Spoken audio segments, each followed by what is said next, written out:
এমতো পরিস্থিতিতে দাঁড়িয়ে পূর্বের যে চিত্র সেটা হলো যে সিপিআইএম দল শূন্য হয়ে গেছে।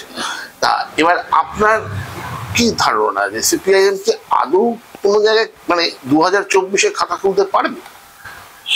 আমি সত্যি সত্যি ভোটের ব্যাপারে কোনো ভবিষ্যৎবাণী করার যোগ্যতা রাখি না, কিন্তু আমার মনে হয়, আশা বলেই এটা মনে হয়, যে হয়তো তৃতীয় একটা পক্ষ এবার খানিকটা পরিসর পাবে। কতটা পাবে সেও বলা মুশকিল, কিন্তু তৃতীয় পক্ষ বিজেপি তৃণমূল ছাড়াও তৃতীয় পক্ষ একটা পরিসর তারা দখল করতেও পারে। এটা আমার মানে যাকে উইশফুল থিঙ্কিং বলে ইংরেজিতে, তা হতে পারে। আমি সম্পূর্ণ ভুল প্রমাণিত হতে পারি। এই মুহূর্তে দাঁড়িয়ে ভারতীয় জনতা পার্টি যে যে ইস্যুগুলো পশ্চিমবঙ্গে ভোটের ময়দানে নিয়ে এসছে তাকে আপনি কি চোখে দেখছেন?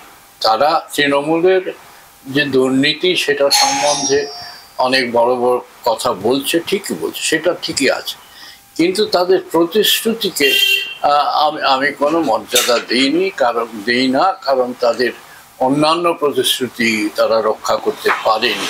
দ্বিতীয় কথা হচ্ছে যে তারা সাম্প্রদায়িকতার পথ ধরেছে, এটা আমি অত্যন্ত গর্হিত বলে মনে করি।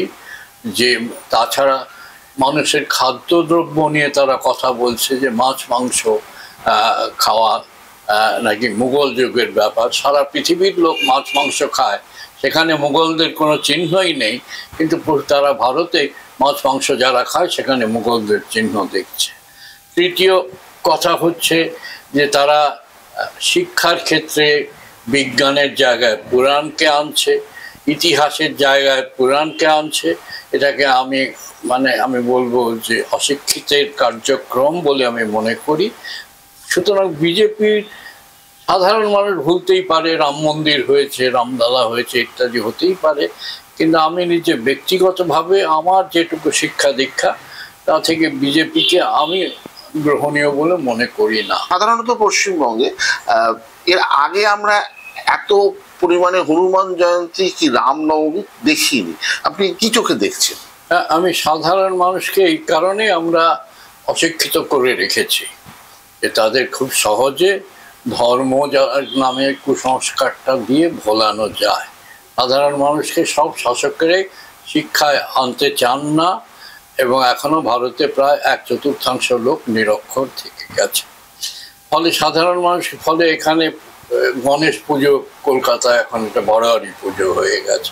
এর পেছনে একটা ষড়যন্ত্র আছে। এই ষড়যন্ত্র থেকেই বোঝা যায় যে মানুষকে ধর্মের দিকে যত ঠেলে দেওয়া যায় তত মানুষ নিজের পেটের ভাতের কথা বলে, মানুষ দৈনন্দিন চাকরি নেই সেটা বলে, আশ্রয় নেই সেটা বলে, সে চিকিৎসা পায় না ভালো সেটা বলে, ধর্মের লাইনে তাকে ভোলাবার স্টোক দেবার একটা ষড়যন্ত্র শাসকেরা করে।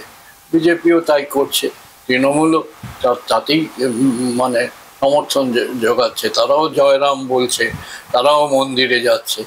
এইটাকে আমি মনে করি যে ওই শাসকদের চিরকালের একটা ষড়যন্ত্র, ধর্মকে ব্যবহার করা।